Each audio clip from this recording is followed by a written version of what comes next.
Otieno, right? I pronounce your name right.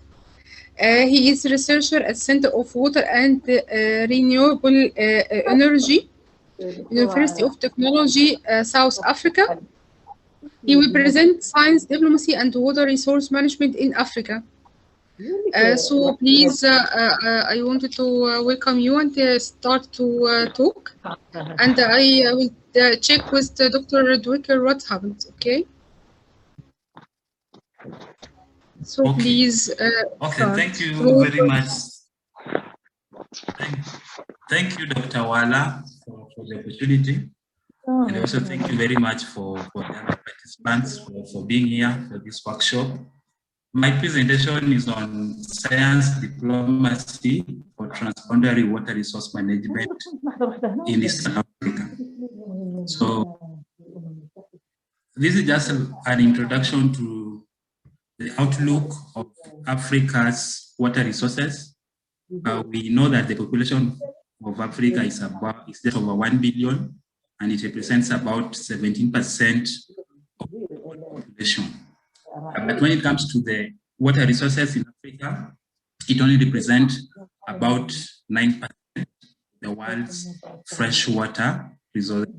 Talk about freshwater, we refer to water that can be easily treated and used for potable purposes, for agriculture, and even for recreational activity. So we leave out salty or saline water in the ocean. And the water resources in Africa, again, is unevenly distributed. If you look at the table, you can see that the central region of Africa and the western region, these two regions are rich in renewable water resources as compared to the eastern and northern region. And then again, if you look at the water resources per capita, the top 5 countries in Africa, if you look at a country like Congo, you see that about 100,000 meter cube per capita here, as compared to Libya, which only has around 1 meter cube per capita per year. And also, if you look at the access to improved drinking water in Africa, this is based on a 2015 report. We see that most parts of the world, that's your global north, if you look at Southern America and Australia, they have at least 90% of their population accessing improved drinking water. When we talk about improved drinking water, we refer to that. But if you look at Africa, majorly Central Africa and parts of Eastern Africa, you see that the access to water is still low. And we see that only Southern Africa and parts of Northern Africa are performing better in this regard. So you see, Central Africa, they are rich in water resources, but when it comes to improved drinking water, they are not doing well. And we also, here we are looking at the water stress index in Africa. And when you talk about water stress index, it's an index that was developed for countries to identify the risks of water supply interruption. So when the water stress is high, it means that the country or the region is likely to face water shortages. And I think if you remember, I think back in 2018, Cape Town, a town or a city in South Africa, almost experienced day zero when they expected the water in the tap, or their taps to run dry. So we see that mostly Southern and Northern Africa, they are facing high water stress levels. That was back in 2013. Central and Western Africa, their stress levels were low. But as countries continue to face population growth, as countries industrialize, and as countries expand their irrigation to meet their food demands, the demand for water will certainly increase. And as the demand for water increases, finite. So, which means as the demand increases, we will face scarcity. So as you can see from the map on the right, then areas of Eastern Africa that were not facing stress in 2019, by 2025, they will start facing water stress and water scarcity.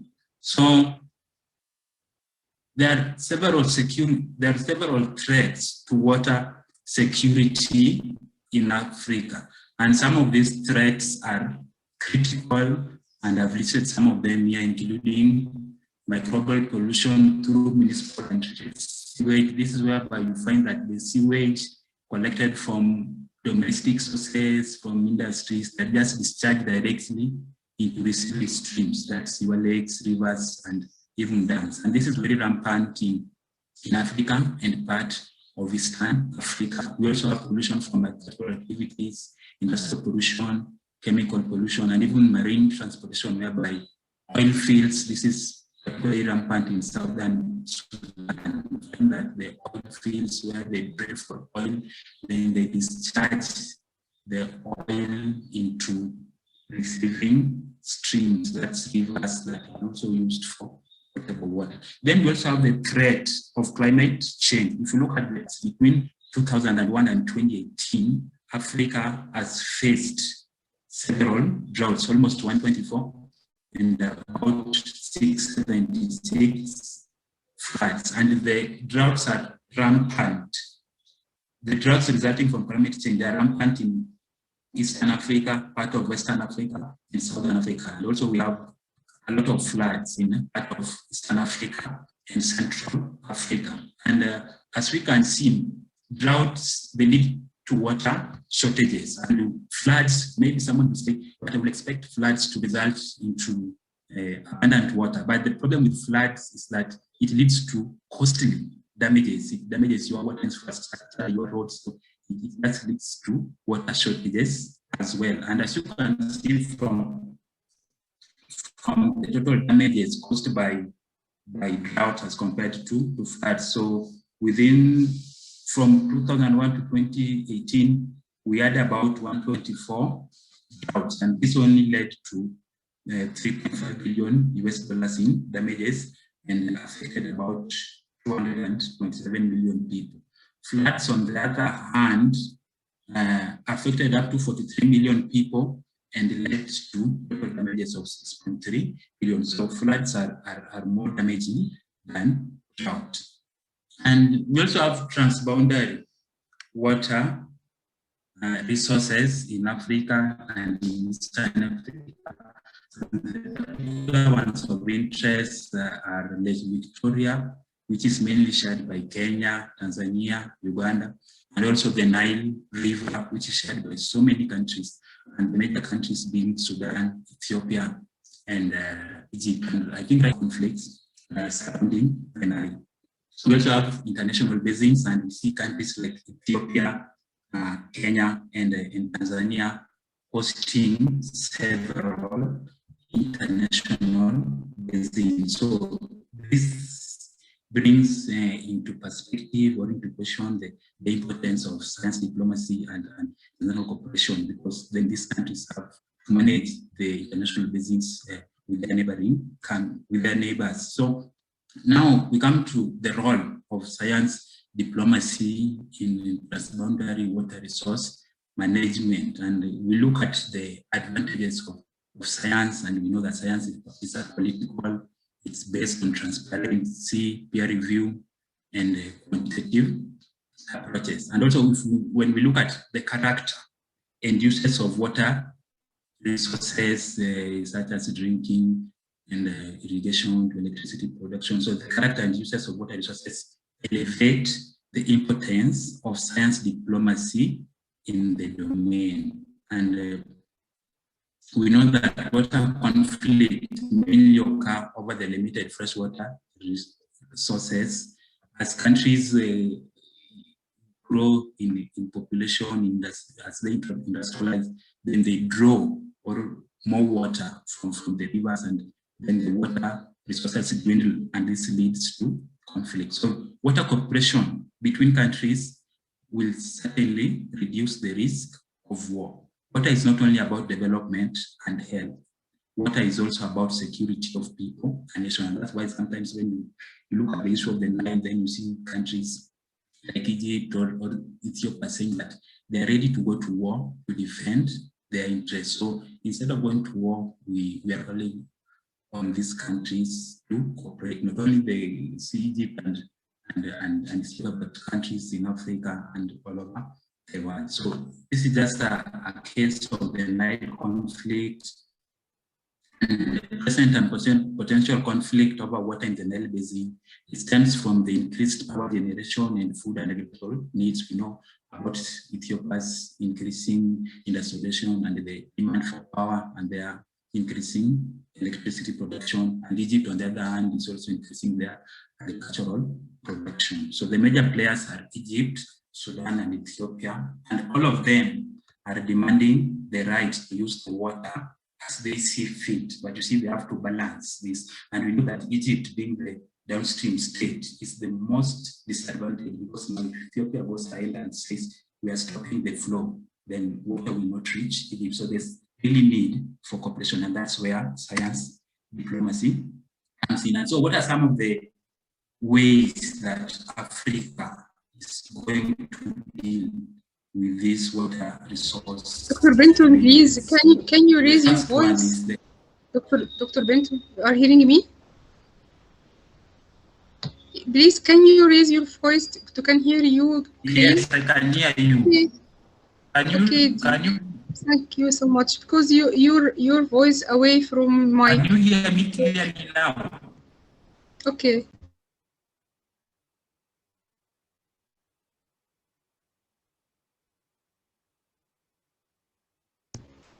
Okay, let me raise. Okay, so we have the Africa Vision 2025. So this one is aimed at preventing water security and attaining equitable and sustainable use of water resources. We also have the African Vision 2063.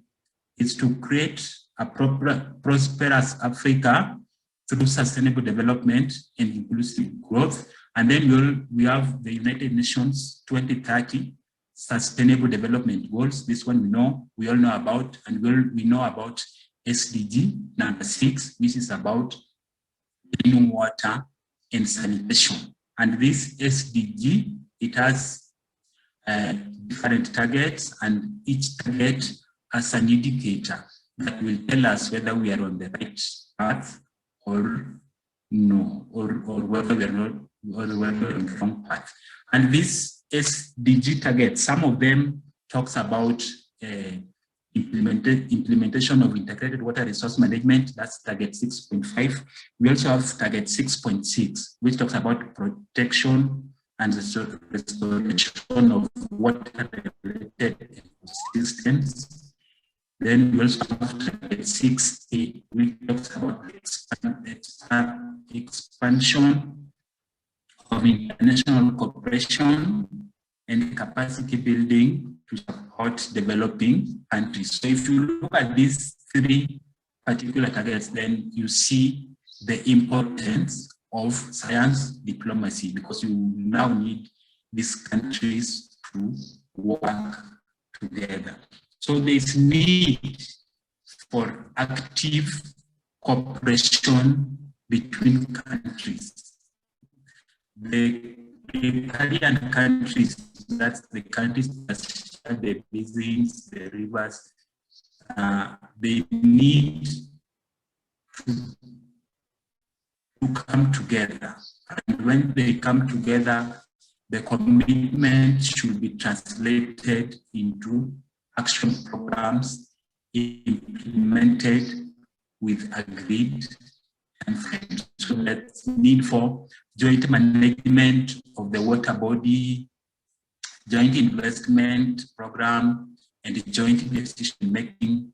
There's need for joint management of flood control, coordination of water quality. This is very important for transboundary water resources. There's need for joint program of action. There's need for consultation between riparian countries, joint management of water flows. So if you have like lots of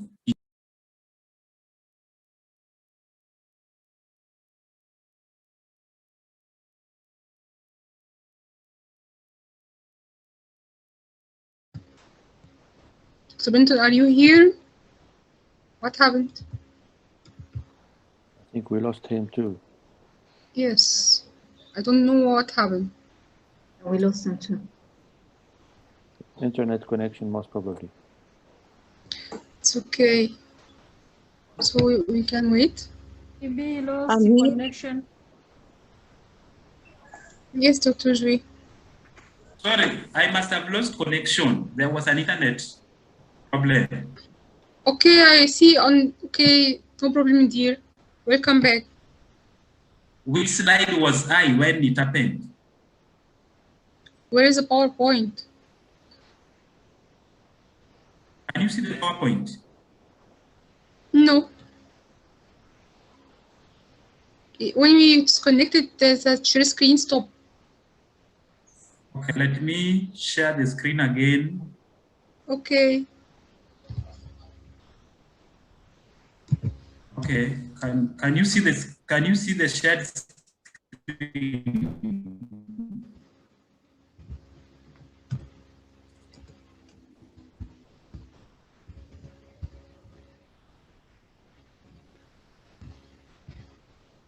Dr. Wala. Yes, I see now your screen. Please put it in slideshow mode. Can you see the screen? Yes, I see it, but not in PowerPoint in slideshow. Okay. I see your all screen. Yes.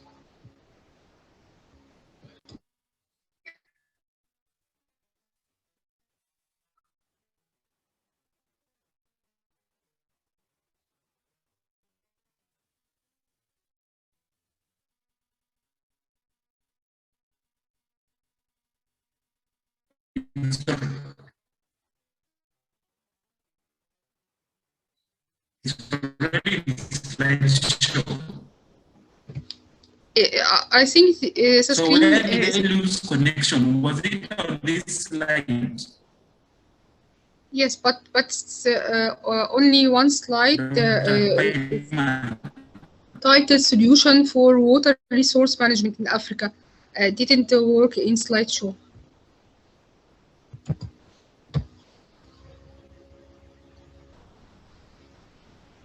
I think because poor net connection, it didn't work.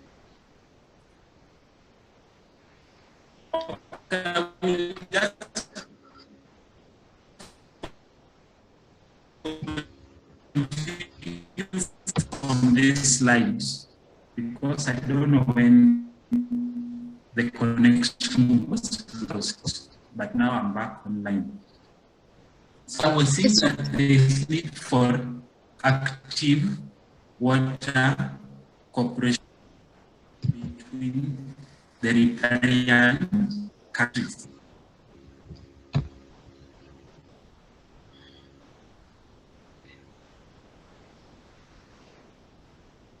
Is this side where connections? There is a very big lag between your voice and the slide. I think because bad net internet connection, the voice is interrupted.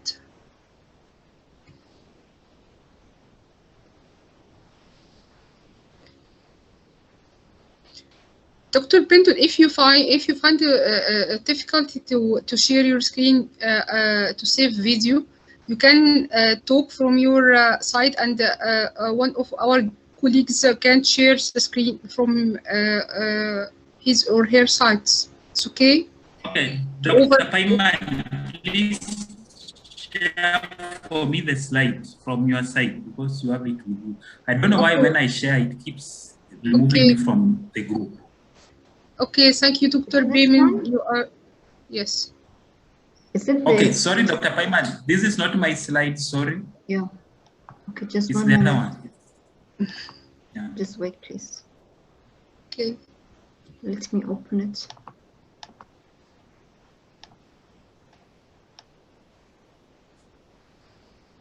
What was the title? The title is. Okay. Have you seen it? One moment. Science diplomacy for transboundary water resource management in Eastern Africa. And You which had shared slide it was with us it? earlier. Yes, this. I don't know when. Which slide when you are? Please Yeah. continue. I tell you when to stop. Please go to the next slide. Next. Yeah, next. Okay. Yes. Please. I think I was on this slide when I lost connection. I'm not sure, but let me just take it from here.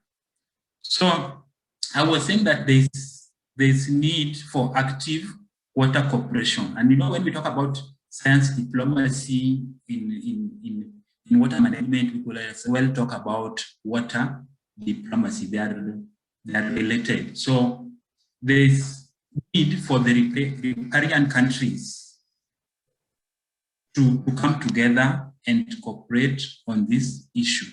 And the commitment should be translated into action programs implemented, agreed. So here we're talking about joint management of the water body. We're talking about joint management of flood control, coordination of water quality, and the joint management of water flows. This joint management of water flows is particularly important of countries that uses the water for different activities like irrigation, power generation, and all that. So the water flow management must be well established and agreed upon by all the countries. Next slide, please. So I was also talking about the need to promote South cooperation and inter-country learning on the application of science. In most cases, if you look at the EU, they already have established management programs for water resource, for transboundary water resource management, and it's working very well for them. But when you come to Africa, then there's little cooperation between African countries when it comes to the management of water resource, of transboundary water resources. That's why we are likely to go to war, and that's why we are facing several challenges and threats to our water resources. So we need to promote South-to-South cooperation. Some of the strategies for effective South-to-South cooperation in water sector include the creation of a policy space and network to promote South-to-South cooperation. We need to facilitate the creation of partnership, and we need to recommend actions to enhance country-level support. Next slide, please.